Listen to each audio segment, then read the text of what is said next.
안녕하세요. 심리멘토TV의 김지우입니다. 지난 영상에서 자기 자신을 사랑하기 힘든 이유에 대해 알아봤는데요. 어려서부터 존중받지 못하고 사람들로 인해 충격적인 사건이나 사고를 겪은 외상 후 스트레스 장애가 자기 자신을 사랑하기 힘든 주요 요인으로 작용한다는 말씀을 드렸습니다. 그래서 자신과 타인에 대해 부정적인 관념이 형성되고 사람들을 혐오하며 자책을 하는 경우도 많다는 말씀도 드렸습니다.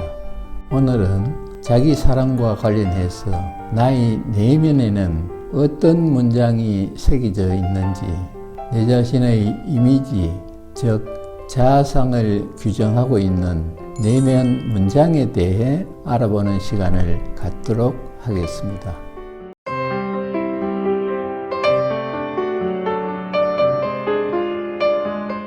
아마 여러분들은 내면 아이라는 말을 많이 들어보셨을 겁니다. 내면 아이는 내 무의식 속의 관념체인 자아 또는 에고라는 뜻인데요. 요즘 내면 아이 치유에 대한 관심이 뜨겁게 달아오르고 있기도 하죠. 하지만 내면 문장이라는 말은 다소 생소하게 들릴 수도 있을 텐데요. 내면 문장은 한마디로 나는 이런 사람이다 라는 자기 자신에 대한 이미지, 즉 자아상을 표현하는 말입니다. 가령 나는 자존감이 낮은 사람이다 또는 나는 자존감이 높은 사람이다 라든가 나는 나약한 사람이다 또는 나는 강인한 사람이다 라든가 나는 예민한 사람이다 또는 나는 둔감한 사람이다 등등과 같은 서로 상반되지만 짝이 되는 말을 들었을 때 어느 쪽에 더 공감이 가는지를 생각해 보면 자기의 내면 문장을 알 수 있는데요. 공감이 가고 자신에게 더 와닿는 의미의 문장이 자신의 내면 문장이라고 할 수 있습니다. 이해를 돕기 위해 제가 저의 내면 문장을 말로 표현해 보겠습니다. 저는 소심한 사람입니다. 저는 예민한 사람입니다. 저는 게으르고 무기력한 사람입니다. 저는 의심이 많고 질투심이 강한 사람입니다. 저는 남들에게 잘 보이고 싶어하는 사람입니다. 저는 세상과 사회와 사람들에게 불만이 많은 사람입니다. 그러면서도 그렇지 않은 척하는 사람입니다. 그래서 이런 내 자신이 마음에 들지 않습니다. 이 밖에도 열거하기 어려울 만큼 많지만 대략 이런 문장들이 저희 내면에 새겨져 있습니다. 자, 그런데 이런 말을 들으면 제가 상당히 부정적인 사람이라는 생각이 들 겁니다. 누구라도 그렇게 생각하겠죠.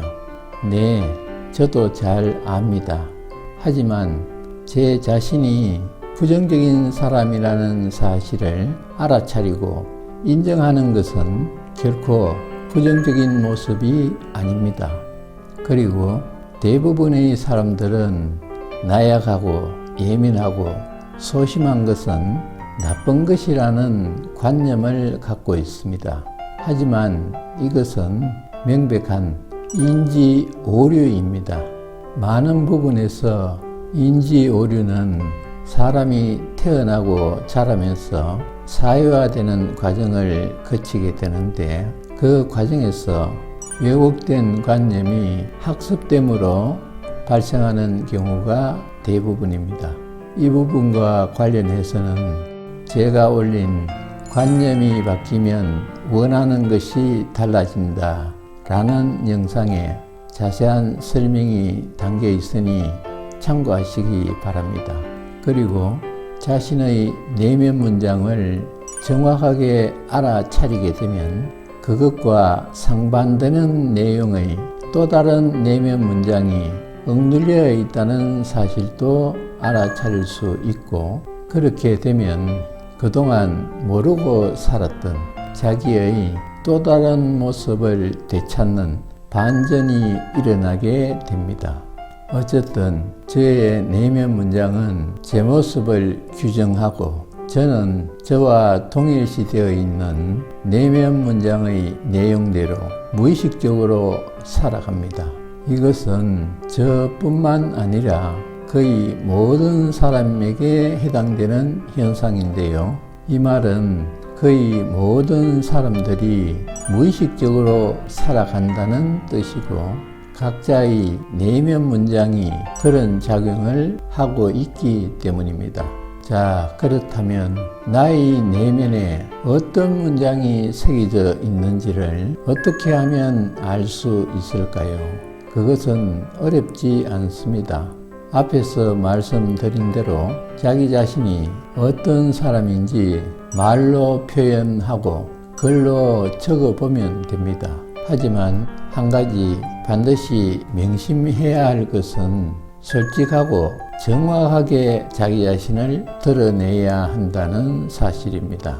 내면 문장은 자기 자신을 정확하게 알아차리는 것이 목적이기 때문입니다.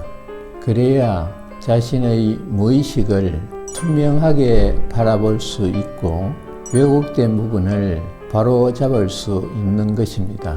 그런 점에서 나의 내면 문장을 정확하게 인지하는 것은 내 자신을 이해하고 받아들이는 가장 좋은 방법이라고 할 수 있는데요.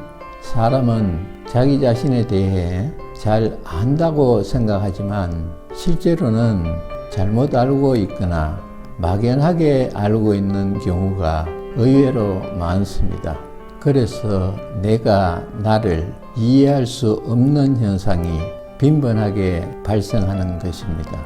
원하지 않는 감정, 예를 들면 불안이 자꾸 올라온다든가 나쁜 기억이 계속 떠오른다든가 하는 경우를 생각해 보시면 이 말이 쉽게 이해가 되실 겁니다. 우리는 자신의 내면 문장을 정확하게 알아차림으로써 왜곡된 신념 체계를 바로잡고 긍정적인 자아상을 회복할 수 있습니다. 또한 자신의 트라우마를 스스로 치유하는 통찰의 힘을 키울 수 있을 뿐만 아니라 직관과 영감의 세계를 무한하게 넓힐 수 있는 계기를 마련할 수도 있습니다. 무엇보다 자신의 내면 문장을 정확하게 인지함으로써 무의식의 지배를 받으며 사는 삶이 아니라 진정한 자기 자신의 모습으로 살아가는 삶이 가장 소중하고 가치 있다는 인식이 가슴에 와닿게 될 것입니다. 자, 오늘은 내면 문장이 뭔지, 내면 문장의 개념에 대해 알아봤는데요. 앞으로도 자신의 내면 문장을 찾아내는 방법이라든가 내면 문장과 연관어와의 관계, 내면 문장을 활용하는 구체적인 방법, 그리고 내면 문장과 화근과의 연관성과 차이점에 대해 알아보는 내면 문장 수업을 시리즈로 이어가도록 하겠습니다. 오늘 제가 말씀드린 내용이 도움이 되었다면 구독과 좋아요를 눌러주시고 댓글도 달아주시면 저에게 큰 힘이 되겠습니다. 아울러 궁금한 점이나 듣고 싶은 내용이 있을 때도 댓글을 달아주시면 답글이나 따로 영상을 만들어서 올려드리겠습니다. 감사합니다.